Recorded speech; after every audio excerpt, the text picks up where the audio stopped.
Hello students, मैं पुष्पा यादव स्वागत करती हूँ आप सभी का अपने इस होम साइंस की क्लास में। तो स्टूडेंट्स, आज मैं आप सभी के लिए लेकर आई हूँ कक्षा 12 के गृह विज्ञान के महत्वपूर्ण बहुविकल्पीय प्रश्नों को, जो आपके बोर्ड एग्जाम के लिए बहुत ही महत्वपूर्ण रहेंगे।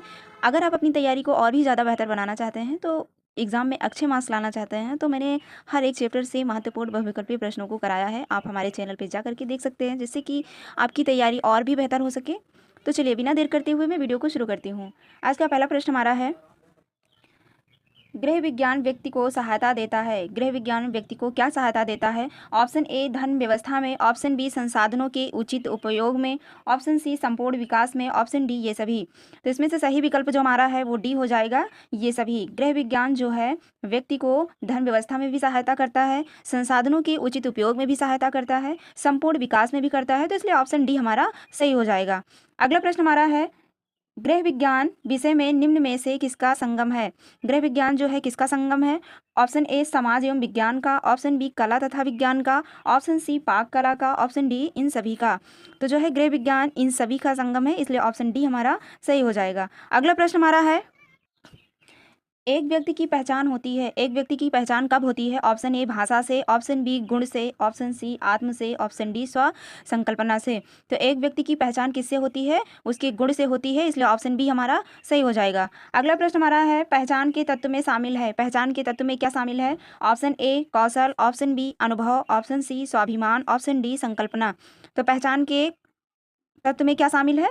कौशल। तो इसलिए ऑप्शन ए हमारा सही हो जाएगा। अगला प्रश्न हमारा है, यौन परिपक्वता की आयु को क्या कहते हैं? यौन परिपक्वता की आयु को क्या कहते हैं? ऑप्शन ए यौवन, ऑप्शन बी यौनारंभ, ऑप्शन सी सौंदर्य अवस्था, ऑप्शन डी युवावस्था। तो यौन परिपक्वता की आयु को हम लोग जो है सौंदर्य अवस्था कहते हैं, इसलिए ऑप्शन सी हमारा सही हो जाएगा। अगला प्रश्न हमारा है, शरीर की टूट फूट की मरम्मत करता है। शरीर की टूट फूट की मरम्मत क्या कौन पोषक तत्व करता है? Option A carbohydrate, option B protein, option C वसा, ऑप्शन डी विटामिन। तो प्रोटीन जो है शरीर की टूट फूट की क्या करता है? मरम्मत करता है, इसलिए ऑप्शन बी हमारा सही हो जाएगा। अगला प्रश्न हमारा है, भौतिक संसाधनों में सबसे ऊंचा स्थान है। भौतिक संसाधनों में सबसे ऊंचा स्थान किसका है? ऑप्शन ए कार का, ऑप्शन बी मकान का, ऑप्शन सी टीवी का, ऑप्शन डी धन का। तो भौतिक संसाधनों में सबसे ऊंचा स्थान किसका है? धन का है, इसलिए ऑप्शन डी हमारा सही हो जाएगा। अगला प्रश्न हमारा है, प्रबंधन प्रक्रिया का मुख्य पहलू निम्न में से कौन सा नहीं है? प्रबंधन प्रक्रिया का मुख्य पहलू जो है निम्न में से कौन सा नहीं है? ऑप्शन ए नियोजन, ऑप्शन बी नियंत्रण, ऑप्शन सी ज्ञान, ऑप्शन डी मूल्यांकन। तो ज्ञान जो है प्रबंधन प्रक्रिया का मुख्य पहलू नहीं है, इसलिए ऑप्शन सी हमारा सही हो जाएगा। अगला प्रश्न हमारा है, कपास में होती है। कपास में क्या होती है? ऑप्शन ए ताप सहन करने की क्षमता, ऑप्शन बी पानी सोखने की क्षमता, ऑप्शन सी चमकने की क्षमता, ऑप्शन डी ये सभी। तो कपास में ये सभी गुण होते हैं, इसलिए ऑप्शन डी हमारा सही हो जाएगा। अगला प्रश्न हमारा है, रेयान रेशा है। रेयान कैसा रेशा है? ऑप्शन ए क्या प्राकृतिक है, ऑप्शन बी कश्मीरी है, ऑप्शन सी विनिर्मित है, ऑप्शन डी वनस्पति जन्य है। तो रेयान रेशा जो है ये विनिर्मित रेशा माना जाता है, इसलिए ऑप्शन सी हमारा सही हो जाएगा। अगला प्रश्न हमारा है, इन कपड़ों में सिलवटें नहीं पड़ती है। इनमें से किन कपड़ों में सिलवटें नहीं पड़ती हैं? ऑप्शन ए सूती कपड़ा, ऑप्शन बी ऊनी कपड़ा, ऑप्शन सी रेशमी कपड़ा, ऑप्शन डी इनमें से कोई नहीं।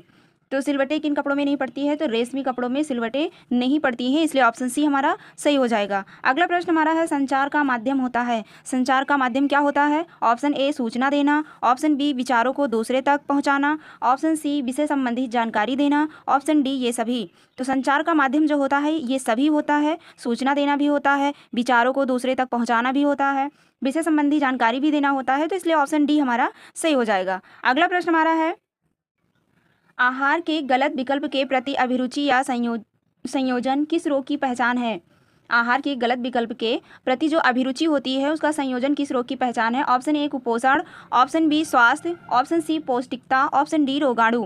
तो इसमें से विकल्प डी सही हो जाएगा। रोगाणु जो है ये भोजन आहार के गलत विकल्प की क्या है? अभिरुचि है। अगला प्रश्न हमारा है, दो या दो से अधिक व्यक्तियों के बीच होने वाला जो संचार होता है वो कैसा संचार कहलाता है? ऑप्शन ए एक तरफा, ऑप्शन बी दो तरफा, ऑप्शन सी अंतः संस्था संचार, ऑप्शन डी इनमें से कोई नहीं। तो इसमें ऑप्शन बी सही हो जाएगा। दो तरफा संचार जो है, दो या दो से अधिक व्यक्तियों के बीच जो संचार होता है वो दो तरफा संचार कहलाता है। अगला प्रश्न हमारा है, पुलिट्स लगाने से क्या लाभ होता है? ऑप्शन ए दर्द को कम करता है, ऑप्शन बी सूजन बढ़ाता है, ऑप्शन सी ठंडक पहुंचाता है, ऑप्शन डी अधिक रक्त दाब में। तो पुलिट्स का प्रयोग हम लोग किस में करते हैं? दर्द को कम करने में, तो इसलिए ऑप्शन ए हमारा सही हो जाएगा। अगला प्रश्न हमारा है, रोगी को स्पंज किस स्थान पर करना चाहिए? ऑप्शन ए खुले स्थान पर, ऑप्शन बी बरामदे में, ऑप्शन सी बंद कमरे में, ऑप्शन डी इनमें से कोई नहीं। तो रोगी को जो स्पंज किया जाता है वो खुले स्थान पर करना चाहिए, तो इसलिए ऑप्शन ए हमारा सही हो जाएगा। अगला प्रश्न हमारा है, रिंग कुशन का प्रयोग किया जाता है। रिंग कुशन का प्रयोग कब किया जाता है? ऑप्शन ए ठंड लगने पर, ऑप्शन बी गर्मी लगने पर, ऑप्शन सी सैया घाव होने पर, ऑप्शन डी मोच आने पर। तो इसमें रिंग कुशन का प्रयोग सैया घाव होने पर किया जाता है, तो इसलिए ऑप्शन सी हमारा सही हो जाएगा। अगला प्रश्न हमारा है, पुलिट्स किन वस्तुओं से बनती है? ऑप्शन ए आटा, प्याज, सरसों, ऑप्शन बी अलसी, ऑप्शन सी राई, कोयला, नीम की पत्ती, ऑप्शन डी उपयुक्त सभी। तो पुलिट्स जो है राई, कोयला, नीम की पत्ती से बनता है, तो इसलिए ऑप्शन सी हमारा सही हो जाएगा। अगला प्रश्न हमारा है, रोगी को दवा पिलाते समय कौन कौन सी सावधानियां बरतनी चाहिए? ऑप्शन ए रोगी को बैठाकर दवा पिलाना चाहिए, ऑप्शन बी सोते हुए रोगी को उठाकर कभी दवा नहीं पिलानी चाहिए, ऑप्शन सी चिकित्सक द्वारा बताए गए नुस्खे के अनुसार ही दवा पिलानी चाहिए, ऑप्शन डी उपयुक्त सभी। तो इसमें से ऑप्शन सी सही हो जाएगा, चिकित्सक के द्वारा बताए गए नुस्खे के अनुसार ही दवा देनी चाहिए, तो इसलिए ऑप्शन सी हमारा सही हो जाएगा। अगला प्रश्न हमारा है, निम्न में से कौन गर्म सेंक की विधि है? ऑप्शन ए कपड़े से सेंक देना, ऑप्शन बी गर्म पानी से सेंक देना, ऑप्शन सी बालू से सेंक देना, ऑप्शन डी उपयुक्त सभी। तो गर्म सेंक जो है बालू से सेंक देना, इसलिए ऑप्शन सी हमारा सही हो जाएगा। अगला प्रश्न हमारा है, घाव भरने से कौन सी पुलिट्स का प्रयोग किया जाता है? घाव भरने में जो है कौन सी पुलिट्स का प्रयोग किया जाता है? ऑप्शन ए रुई की पुलिट्स, ऑप्शन बी प्याज की पुलिट्स, ऑप्शन सी आटे की पुलिट्स, ऑप्शन डी इनमें से सभी। ऑप्शन डी सही हो जाएगा, इनमें से सभी। घाव भरने के लिए जो पुलिट्स का प्रयोग किया जाता है वो राई का भी किया जाता है, प्याज का भी किया जाता है और आटे का भी किया जाता है, तो इसलिए ऑप्शन डी हमारा सही हो जाएगा। अगला प्रश्न हमारा है, स्टील के बर्तन साफ करते हैं। स्टील के बर्तन किससे साफ करते हैं? ऑप्शन ए राख से, ऑप्शन बी सूखे चूने से, ऑप्शन सी सोडे के घोल से, ऑप्शन डी विम से। तो स्टील के बर्तन जो है सोडे के घोल से साफ करते हैं, तो इसलिए ऑप्शन सी हमारा सही हो जाएगा। अगला प्रश्न हमारा है, पीतल के फूलदान की सफाई की जाती है। पीतल के फूलदान की सफाई किससे की जाती है? ऑप्शन ए ब्रशों से, ऑप्शन बी चूना से, ऑप्शन सी रेत से, ऑप्शन डी साबुन से। तो पीतल की जो फूलदान होती है उसकी सफाई हम लोग किससे करते हैं? ब्रश से करते हैं, तो इसलिए ऑप्शन ए हमारा सही हो जाएगा। अगला प्रश्न हमारा है, घर की सजावट के लिए किस धातु का प्रयोग किया जाता है? घर की सजावट के लिए किस धातु का प्रयोग करते हैं या किस वस्तु का प्रयोग करते हैं?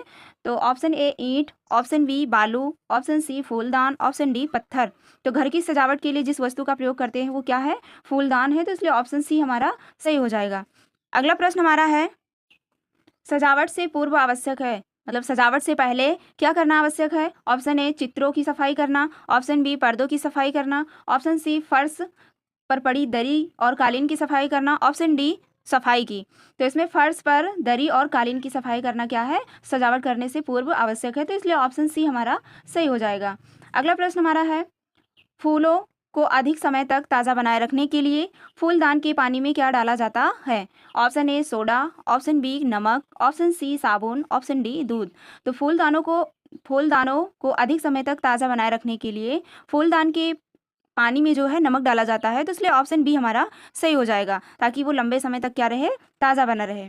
अगला प्रश्न हमारा है, गृह सज्जा का आवश्यक तत्व क्या है? ऑप्शन ए उपयोगिता, ऑप्शन बी सुंदरता, ऑप्शन सी अभिव्यक्ति, ऑप्शन डी इनमें से सभी। तो गृह सज्जा का आवश्यक तत्व जो होता है वो क्या है? अभिव्यक्ति है, तो इसलिए ऑप्शन सी हमारा सही हो जाएगा। तो चलिए आज के वीडियो में बस इतना ही। अगर आपको वीडियो पसंद आता है तो वीडियो को लास्ट तक जरूर देखें और हमारे चैनल को लाइक शेयर एंड सब्सक्राइब कर लें। तो चलिए मिलते हैं आपसे नेक्स्ट वीडियो में, तब तक के लिए धन्यवाद।